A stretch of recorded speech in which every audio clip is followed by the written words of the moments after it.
The cold barrel of the 9mm is pressed against my temple and the metal is surprisingly warm compared to the ice in my veins. My finger is on the trigger. My own finger. My own hand. I am looking into the mirror of a public restroom and I do not recognize the man staring back. My eyes are empty. They are the eyes of a shark or a machine. My reflection doesn't look scared. It looks bored. It looks like it is waiting for a command. I can feel the tension in my forearm muscles.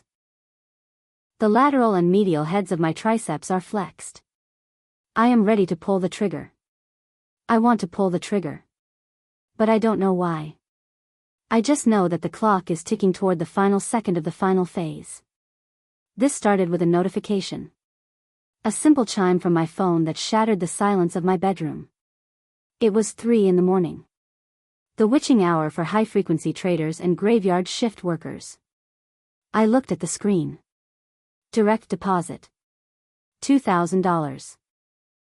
The sender was a sequence of alphanumeric characters that looked like a blockchain hash. I didn't recognize it. I checked my bank's mobile app. The ledger was clear. The funds were settled. It was a wire transfer. No hold. No pending status. Just cold hard liquidity sitting in my checking account. I searched my memory. I checked my sent emails. I looked for digital footprints of job applications or independent contractor agreements. Nothing. I am a man who keeps a clean inbox. 0 unread. Every receipt archived. Every contract filed in a double encrypted cloud drive. I sat up and felt the cool air of the apartment hit my skin. My mind started running through the possibilities. A clerical error at a payroll processing firm. A mistake by a distracted accountant. A sophisticated phishing attempt designed to make me feel a false sense of security. But the money was real. I could have transferred it to my brokerage account and bought index funds in 5 minutes. I could have paid off my credit card balances. I stayed still. I didn't touch the money. I just watched the numbers on the screen. If you've ever felt like your bank account was watching you back, hit the like button so I know I'm not alone. The sun came up and I went to my actual job.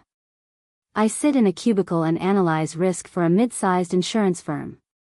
I look at actuarial tables. I calculate the probability of disaster. I am a professional at predicting the worst-case scenario. All day I couldn't focus. I kept seeing that alphanumeric string. It looked like a command. Like a line of code meant to execute a specific function. I got home late. The sun was setting and the shadows in the hallway were long and jagged. I reached for my door handle. It was unlocked. I felt a jolt of electricity run down my spine. I am a creature of habit.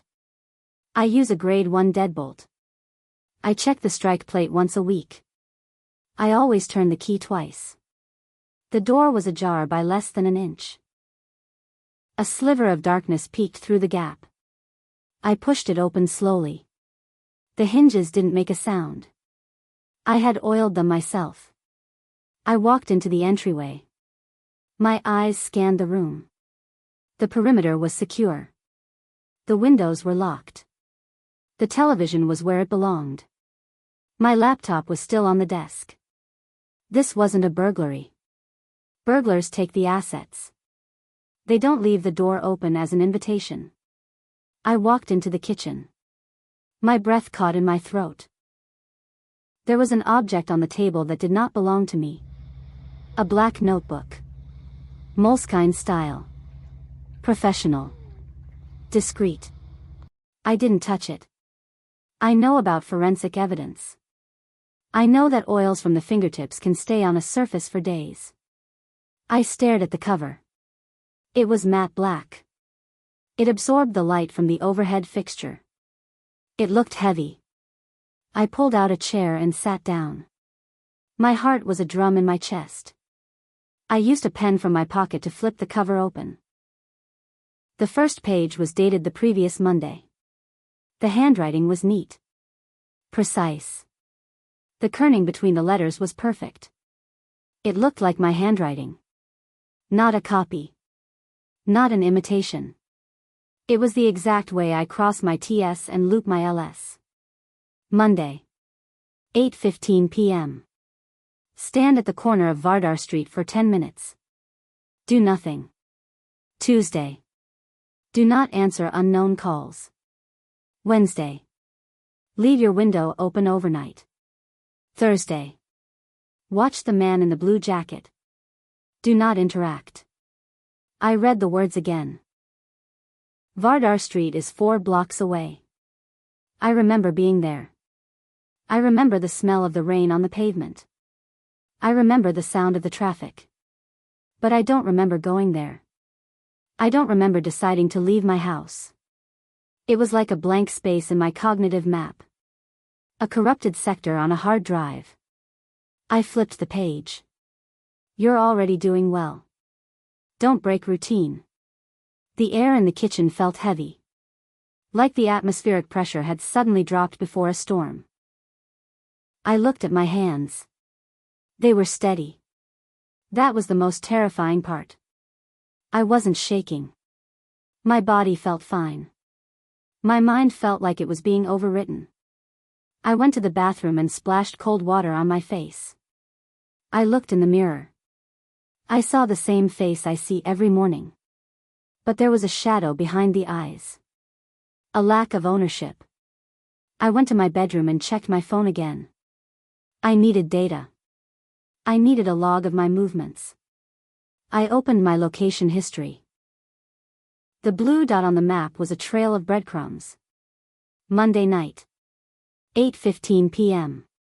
I was on the corner of Vardar Street. I stayed there for exactly 10 minutes and 4 seconds. I checked my call logs. Tuesday afternoon. 3 missed calls from a blocked ID. I hadn't even noticed them. Wednesday. My smart home app showed the bedroom window was unlatched at 11 p.m. and closed at 6 a.m. I have no memory of touching the handle. I have no memory of the cold air. I opened my photo gallery. My thumb hovered over the screen. There were new entries. Thumbnail after thumbnail of things I didn't remember seeing. A picture of a man in a blue jacket standing outside a coffee shop. The focus was sharp. The composition was professional. It was taken from across the street. Probably with a 50mm lens. Then I saw the next one. It was a photo of me. I was asleep in my bed. The angle was from the doorway of my bedroom. The lighting was low but the detail was clear. I could see the rise and fall of my chest. I could see the pattern on my pillowcase. Someone had been standing in my doorway while I was unconscious. Or maybe they weren't someone else. I scrolled further. There was a video file. I hit play. The footage was stable. It was filmed from the corner of my kitchen. I was sitting at the table. The black notebook was open in front of me. I was holding a pen. My expression was neutral. I looked like I was filling out a standard form at the DMV. I was writing the very list I had just read. I watched myself finish the sentence. I watched myself close the notebook. I watched myself look directly into the camera lens and smile. It wasn't a happy smile. It was a predatory one. A smile of recognition. I dropped the phone. It clattered against the hardwood floor. The silence of the apartment was suddenly deafening. I felt like a stranger in my own skin. I felt like a ghost haunting a living body. I decided to leave. I needed a crowded place. I needed light. I needed the police. I grabbed my jacket and ran for the door. I didn't lock it. I didn't care about the grade 1 deadbolt anymore. I ran down the stairs and out into the street. The night air was biting. I started walking toward the precinct. Every person I passed looked like a threat. Every car that slowed down felt like a predator. My phone vibrated in my pocket. I stopped. I pulled it out. Unknown number. I should have ignored it. I should have kept walking. But my thumb moved on its own. I swiped to answer. I pressed the phone to my ear. I didn't say anything. I just listened to the white noise on the other end. It sounded like a long-distance connection. Static and hum. Then a voice spoke. It was calm. It was measured. It had the cadence of a professional narrator. Week 4 starts tomorrow. The words were a physical weight. Who is this? I whispered. My voice sounded thin. There was a pause. I could hear a clock ticking in the background of the call. It was a rhythmic, mechanical sound. You asked for this job, the voice said. The line went dead. I stood there on the sidewalk while the world moved around me. People pushed past. Buses roared by. I felt like I was standing in the eye of a hurricane. You asked for this job. I searched my mind for a memory of an interview. A recruitment firm. A dark web forum. A late-night drunken mistake. Nothing. But the brain is a complex biological computer. It can be partitioned. Data can be hidden in subdirectories that the main OS can't access. I walked back home. My legs moved with mechanical precision. I didn't go to the police. What would I tell them? That I was paying myself to haunt myself? That I was a model employee for a boss I didn't know? I entered my apartment and went straight to the kitchen. The notebook was still there. I opened it to the next page. The ink was fresh. The smell of it was sharp in the air. Final phase. That was the header. The first task was written in large, bold letters. Stop pretending you don't remember. I sat down in the chair. I picked up the pen. It felt familiar in my hand. It felt right. I looked at the page and I felt a surge of something cold and dark rising from the base of my brain. A memory started to flicker. Not a visual memory. A sensory one. The feeling of a needle in my arm. The sound of a voice whispering instructions while I was under a sedative. The terms of a contract I had signed in a room with no windows. A contract for a total psychological audit. A test of human conditioning. I wasn't being stalked. I was being optimized. The money wasn't a gift. It was a retainer. I had sold the one thing I thought was mine. My autonomy. I looked at the next task on the list. It was a series of coordinates. A time. A set of instructions for a high-value asset acquisition. This wasn't about standing on street corners anymore. This was about logistics. This was about operational capacity. I felt a chill that had nothing to do with the temperature. I realized that the man who wrote the list wasn't an intruder. He was the version of me that was currently in charge. And he was much more dangerous than I was. If you want to know what happens when the mask finally slips off, stay tuned, because we are just getting started.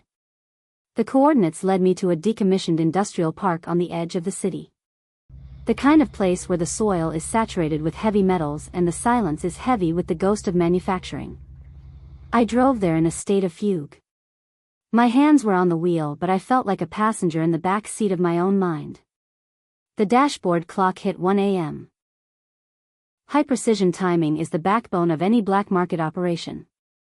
I parked the car behind a rusted shipping container. The air smelled of salt and ozone. I reached under the driver's seat. My fingers found a hard-shell polymer case. I didn't remember putting it there. I opened it. Inside was a tactical surveillance kit. A parabolic microphone. A thermal imaging monocular. A set of encrypted transceivers. I knew how to use them. The knowledge was there like a pre-installed software update. I checked the frequency. 433 MHz. Secure. Low probability of intercept. I moved through the shadows of the warehouse. My boots didn't make a sound on the cracked concrete. I was looking for a specific door marked with a faded yellow hazard sign. The instructions in the notebook were etched into my retinas. Locate the target. Confirm the exchange. Do not intervene. I reached the gantry and looked down. 2 men were standing near a black sedan. Their body language was rigid.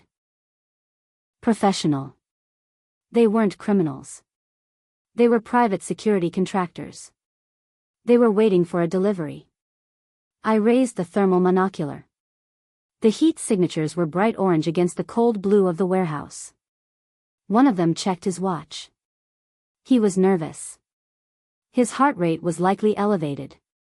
I felt a strange sense of superiority. I was the ghost in the machine. I was the variable they didn't account for. Suddenly the far door groaned open. A third man entered. He was carrying a briefcase tethered to his wrist by a steel cable. This was the asset. This was the package. The exchange was fast. No words. Just the mechanical click of the cable being unlocked and the briefcase changing hands. I watched through the lens. My breath was shallow. Controlled. I reached into my pocket and felt a small remote trigger. It was a signal jammer. If I pressed it, the sedan wouldn't start. The men wouldn't be able to call for backup. I felt the power of the moment. I was the arbiter of their fate. But the notebook had been clear. Do not intervene. If you've ever had to watch a train wreck in slow motion without being able to stop it, hit the like button because the feeling is paralyzing. The sedan peeled away and the warehouse returned to its tomb-like silence. I stayed in the rafters for exactly 12 minutes. Standard cool-down period. I climbed down and walked back to my car. My phone chimed. A new deposit. $3,000. The alphanumeric string was longer this time. It looked like an encrypted message header. I drove home in the pre-dawn gray. The city was waking up, but I was living in a different timeline. I walked into my apartment and the smell of fresh coffee hit me. I didn't make coffee. I walked into the kitchen. There were 2 mugs on the table. Both were steaming. The notebook was open to a fresh page. It was blank except for one word. Sit. I sat. I picked up the mug. The coffee was exactly how I like it. 2 sugars. No cream. I looked at the empty chair across from me. I waited for a ghost to appear. I waited for a handler to step out of the shadows. But the apartment remained empty. I felt a sudden surge of rage. I grabbed the notebook and threw it across the room. It hit the wall and fell to the floor. I am not a tool, I shouted. My voice echoed off the tile. I went to the sink and splashed water on my face. I looked in the mirror. My pupils were dilated. My skin was pale. I looked like a man on the verge of a psychotic break. Or a man who had finally been awakened. I walked back to the notebook and picked it up. I smoothed the pages. My hands were shaking now. The autopilot was disengaging. The 2 versions of me were colliding. The friction in my head was a physical pain. A migraine that felt like a hot wire behind my eyes. I looked at the blank page again. New text began to bleed through the paper from the other side. It wasn't ink. It was a chemical reaction. A heat-sensitive laminate. Phase 5. Infiltration. The address was a high-rise downtown. The office of a major venture capital firm. The task was simple and terrifying. Place the device in the server room. The device was in my backpack. I hadn't even checked the main compartment. I opened it and saw a small black box with a magnetic strip. It was a hardware keylogger. A digital skeleton key. If I did this, I was committing corporate espionage. I was crossing a line that leads to a federal prison. I looked at the clock. 9 a.m.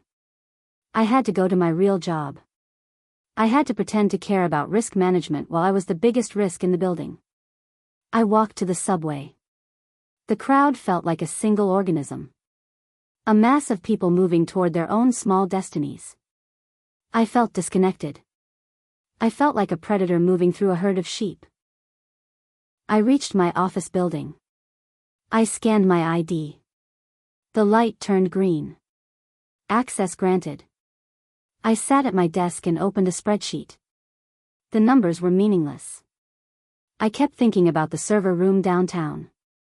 I kept thinking about the man in the blue jacket. Was he watching me now? Was he the one who made the coffee? Around noon my boss walked by. He tapped on my cubicle wall. "You okay? You look like you haven't slept in a week." I forced a smile. "Just a long night," I said. He nodded and walked away. He didn't know. Nobody knew. I looked at my reflection in the darkened computer screen. The knowledge gap was widening. Why me? Why this specific set of tasks? I started to search the company directory. I looked for the names of the people who owned the venture capital firm. I looked for connections to my own employer. I found a shell company. A subsidiary of a subsidiary. The money trail was a labyrinth of offshore accounts and blind trusts. I was working for a ghost. I left work early. I told them I had a fever. It wasn't a lie. My skin felt hot. I went to the downtown high-rise. I wore a suit. I looked like I belonged. I walked into the lobby. The security guard didn't even look up. I took the elevator to the 40th floor. My heart was a drum. My palms were sweating. I found the server room. The lock was a standard biometric scanner. I reached into my pocket and found a small silicone sleeve. I slipped it over my thumb. It was a 3D, printed replica of a fingerprint. I pressed it to the glass. The light turned green. The door clicked open. The hum of the servers was a low-frequency vibration that rattled my teeth. I moved to the main rack. I found the port. I plugged in the device. A small blue light flickered. Connection established. I turned to leave, but the door wouldn't open. The light was red. I scanned the thumb again. Access denied. I tried the manual override. It was disabled. I was trapped in a room full of cold air and blinking lights. My phone vibrated. A text from the unknown number. "You're early." That wasn't part of the routine. I felt the floor drop out from under me. I realized then that the tasks weren't just a job. They were a trap. And I had just walked right into the cage. If you've ever realized the door was locked from the outside too late, hit the like button so I know I'm not the only one who missed the signs. The red light of the biometric scanner bled onto the floor like a fresh wound. I was locked in a pressurized vault of screaming fans and silicon heat. The air was a constant 60 degrees, but I was drenched in sweat. I slammed my shoulder against the reinforced steel door. It didn't budge. The deadbolt was a high-torque solenoid. It required a digital handshake I didn't possess. I looked at the blue light on the keylogger. It was blinking rapidly. It wasn't just recording keystrokes. It was exfiltrating data. Terabytes of proprietary algorithms and client portfolios were being bled out through the building's own fiber optic spine. I was the physical bridge for a digital heist. I checked the security camera in the corner. Its glass eye was fixed on me. I realized I was the perfect fall guy. I had used a fingerprint. I had entered with my own face visible. My digital footprint was all over the 40th floor. If the authorities arrived now, there would be no talk of mysterious notebooks or untraceable wire transfers. There would only be a low-level insurance analyst caught red-handed in a server room he had no clearance to enter. The liability was total. I sat on the floor and put my head in my hands. The hum of the servers felt like it was vibrating the marrow in my bones. I looked at the black box. It was the only thing in the room that knew the truth. Suddenly the blue light turned solid. The data transfer was complete. A second later the red light on the door turned green. The mechanical click of the solenoid echoed like a gunshot. I didn't wait. I grabbed my backpack and lunged for the door. I ran for the stairwell. I didn't trust the elevators. I didn't want to be caught in a metal box if the silent alarm had been triggered. I flew down 40 flights of stairs. My lungs were burning. My quads were screaming. I burst through the ground floor fire exit and into the alleyway. I didn't stop running until I was 3 blocks away. I ducked into a crowded department store and stood among the mannequins. I was trying to normalize my breathing. I was trying to look like a customer. I checked my phone. Another notification. $5,000. The largest payment yet. But this time there was a text message attached. Go to the park. The fountain. 4 p.m. I looked at my watch. I had 20 minutes. I was tired of running. I was tired of the autopilot. I wanted to see the face of the person who was buying my life one Friday at a time. I walked to the park. It was a bright afternoon. Families were playing on the grass. Couples were walking dogs. It was a scene of aggressive normalcy that made my situation feel even more like a fever dream. I found the fountain. The water cascaded over stone lions. I sat on the edge and waited. A man sat down next to me. He was wearing a blue jacket. The same jacket from the photo. He didn't look like a spy. He looked like a retired teacher. He was holding a bag of breadcrumbs. He started tossing them to the pigeons. He didn't look at me. He just watched the birds scramble for the scraps. You did well today, he said. His voice was the one from the phone. Calm. Measured. Devoid of malice. Why are you doing this to me? I asked. My voice was a jagged edge. He tossed more crumbs. We aren't doing anything to you that you didn't authorize, he replied. He reached into his jacket and pulled out a folded piece of paper. He handed it to me. It was a medical consent form. It was dated 6 months ago. The signature at the bottom was mine. It was a release for a Phase 1 clinical trial of a neurosynaptic bypass. A way to treat chronic sleep disorders by allowing the brain to perform complex motor tasks during REM cycles. I read the fine print. The participant agrees to perform scheduled activities to test the integrity of the neural link. The participant understands that memory suppression is a known side effect of the calibration phase. I felt a cold wave of realization. This wasn't a conspiracy. It was a service. I had volunteered to be a human guinea pig for a productivity startup. If you've ever realized you were your own worst enemy, hit the like button because the betrayal is deeper than you think. I looked at the man in the blue jacket. He finally turned to face me. His eyes were a piercing, artificial blue. Contact lenses. Or maybe something else. The trial is over, I said. I want out. I want the link severed. He smiled. The same smile I had seen in the video. The contract is for 4 weeks, he said. You're in the final phase. We can't stop the process mid-cycle. The hardware is integrated into your motor cortex. If we shut it down now, the synaptic backlash could be fatal. You have one more task. One more Friday. Then the payment will be large enough for you to disappear. He stood up and brushed the crumbs off his lap. Don't go home tonight, he whispered. The police are already at your apartment. They found the device in the server room. They have the footage. You need to stay mobile. He handed me a keycard for a motel on the outskirts of the city. He walked away without another word. I watched him disappear into the crowd of families and joggers. I was a fugitive. A criminal created by my own subconscious.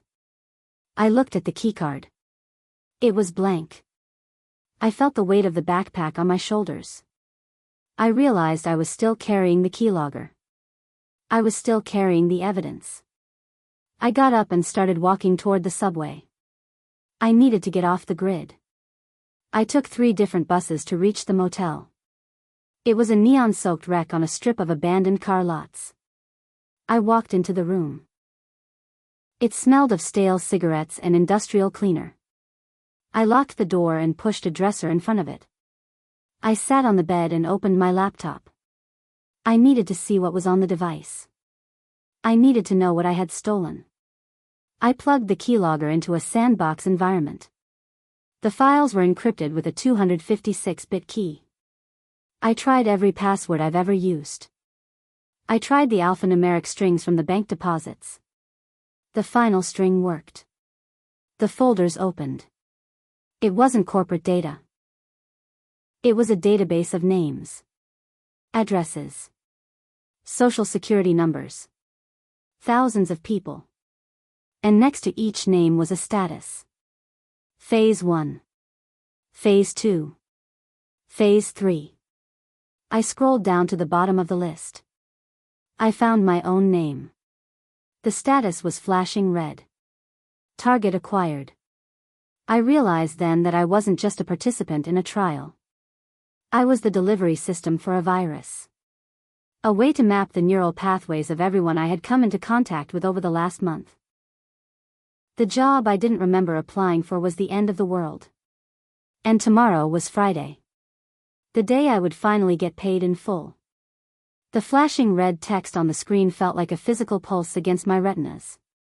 Target acquired. I wasn't the worker. I was the carrier. Every person I had brushed past on the subway, every coworker I had shared an elevator with, every barista who handed me a cup of coffee, they were all marked. The hardware in my motor cortex wasn't just controlling my limbs. It was a localized transmitter. It was broadcasting a signal that mapped the neural architecture of anyone within a 5-meter radius. I looked at the database. The status bars for thousands of strangers were turning from amber to green. Sync complete. I was a walking infection of high-frequency data. I grabbed the laptop and threw it against the motel wall. The screen shattered, but the hum remained. It wasn't coming from the machine. It was coming from inside my skull. A low-frequency thrumming that made my teeth ache. I realized the motel room was a Faraday cage of sorts. The metal siding and the lead paint walls were dampening the signal, but they weren't stopping it. I needed to go dark. I needed to find a way to short-circuit the link before Friday morning. I checked the bathroom mirror. I looked for a scar. I looked for a bump at the base of my neck. Nothing. The integration was seamless. It was biodigital. I reached into my backpack and pulled out a small emergency kit I had packed during my fugue state. A bottle of high-proof isopropyl alcohol. A set of precision tweezers. A soldering iron. My hands moved with a horrifying autonomy again. I wasn't the one deciding to do this. The shadow self was back in control. I watched in the mirror as my own hand gripped the tweezers and moved toward my right ear. I watched as I peeled back a thin layer of synthetic skin that I didn't even know was there. Beneath it was a silver contact point. If you've ever felt like your own body was a house you were being evicted from, hit the like button so I know I'm not alone. The pain was a white-hot spike that bypassed my nerves and went straight to my consciousness. I didn't scream. My vocal cords were locked. I was a spectator to my own self-surgery. My hand moved with the cold efficiency of a watchmaker. It began to deconstruct the interface. Every time a wire was clipped, I saw a flash of a memory that wasn't mine. I saw a woman crying in a kitchen in Seattle. I saw a man counting money in a basement in Berlin. I saw a child staring at a black notebook in Tokyo. The network was global. The neurosynaptic bypass was a lattice work covering the entire planet. I was just one node in a hive mind that was being harvested for its processing power. The room began to spin. The smell of burning insulation and ozone filled the cramped bathroom. My hand dropped the tweezers. The contact point was dangling by a single thread of fiber optics. I regained control for a split second. I grabbed the soldering iron. I didn't think about the risk of a brain hemorrhage or permanent paralysis. I only thought about the data. I only thought about the thousands of names on that list. I pressed the hot iron against the silver port. There was a hiss of steam and the smell of charred flesh. The world turned into a kaleidoscope of static. Then darkness. I woke up on the bathroom floor. The sun was peeking through the grime of the motel window. It was Friday. 2:50 a.m. I tried to move my fingers. They responded. I tried to stand up. My balance was off, but I was in command. I looked in the mirror. My ear was a mess of blistered skin and dried blood. But the thrumming in my head was gone. The silence was the most beautiful thing I had ever heard. I walked over to my phone. It was sitting on the nightstand. I waited for the chime. I waited for the alphanumeric string. 3 a.m. hit. The screen stayed dark. No notification. No deposit. I felt a surge of triumph. I had broken the cycle. I had defaulted on the contract and survived. I started to pack my things. I needed to get to the border.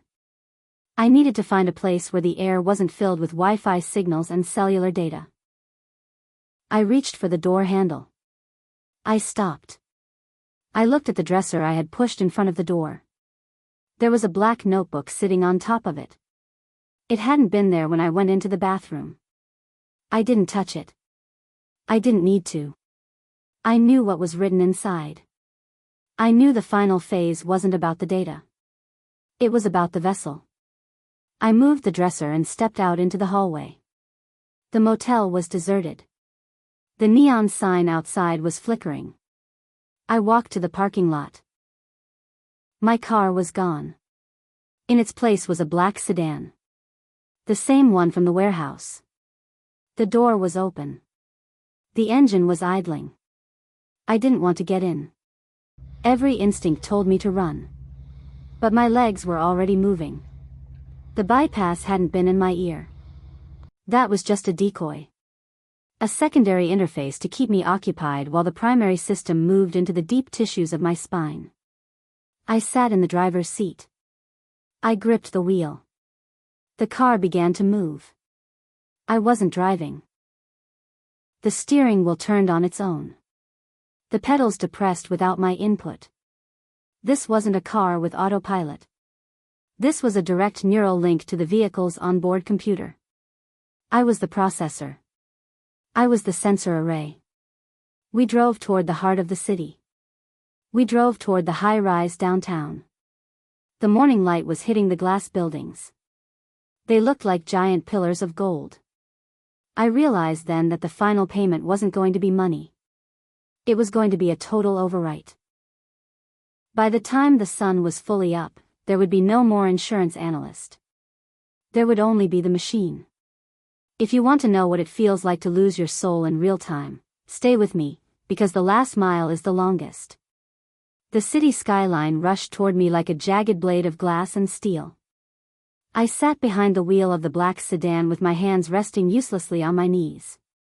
The steering wheel spun with a violent, ghostly precision as we navigated the morning gridlock. I watched the speedometer climb. 60. 70. 80. We were weaving through traffic with a mathematical certainty that ignored the laws of human reaction time. The car was calculating the slipstream of every vehicle. It was predicting the light cycles 3 intersections ahead. I was trapped in a cockpit of leather and carbon fiber, a biological component in a high-speed data transfer. The car wasn't taking me to a destination. It was taking me to the source. We pulled into the underground parking garage of the venture capital firm. The tires screeched against the epoxy floor as we descended into the sub-basement. The gate opened without a badge.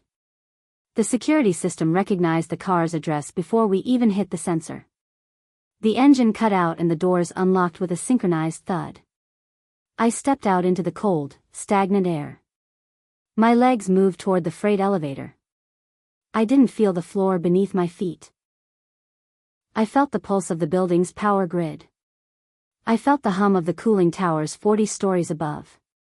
I was being pulled toward the center of the web. The elevator door opened and there was no control panel. There was only a mirror. I looked at my reflection as the lift accelerated. My eyes were no longer bloodshot. They were clear. Too clear. The pupils were fixed, reacting to light levels that didn't exist in the physical world. I could see the refresh rate of the overhead fluorescent lights. I could hear the binary chatter of the elevator's logic board. I realized the final phase wasn't an overwrite. It was an integration. They weren't deleting me. They were upgrading me into something that could process the sheer volume of the harvest. If you've ever felt like your mind was a cup being filled by an ocean, hit the like button so I know I'm not the only one drowning in the data. The doors opened into a room that didn't exist on the building's blueprints. It was a white void of server racks and liquid-cooled processors. In the center of the room sat the man in the blue jacket. He wasn't tossing breadcrumbs anymore. He was sitting at a terminal that looked like a surgical suite. He didn't look up when I approached. "You're on time," he said. "The settlement is ready." He pointed to a screen. I saw my bank balance. The numbers were scrolling so fast they were a blur. Millions. Tens of millions. It was more liquidity than a human could spend in 1,000 lifetimes.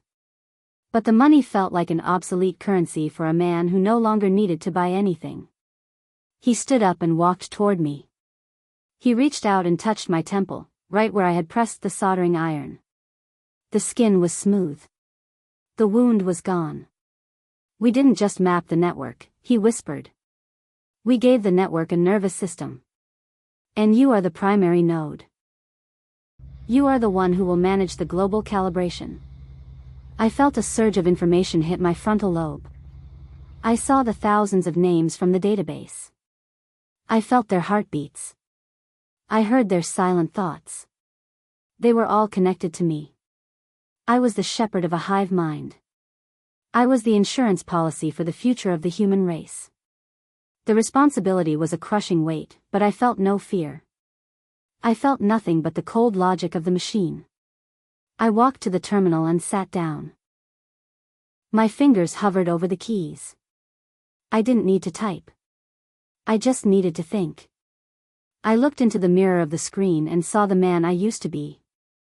The insurance analyst who worried about deadbolts and credit card balances. He looked small. He looked fragile. I reached out and deleted the file. The memory of the black notebook. The memory of Vardar Street. The memory of the fear. I cleared the cache until there was nothing left but the mission. I looked at the man in the blue jacket and he nodded. "The final phase is complete," he said. I looked at the clock. Friday. 8 a.m. The world was waking up, but they were waking up into a new reality. One where their every movement was optimized. Where their every thought was factored into a global risk assessment model. I was the one holding the scales. I was the one getting paid. I stood up and walked toward the window. I looked out over the city. I could see the connections between every person on the street. Lines of light stretching from heart to heart, all terminating back to this room. Back to me. I wasn't being controlled. I was the control. And as I watched the sun rise over the new world, I realized I didn't need to remember applying for the job. I had already become the work. Have a story like this? Send it to us, and we'll share it with the world. Don't forget to like, subscribe, and hit the bell for more true family drama. Thanks for watching.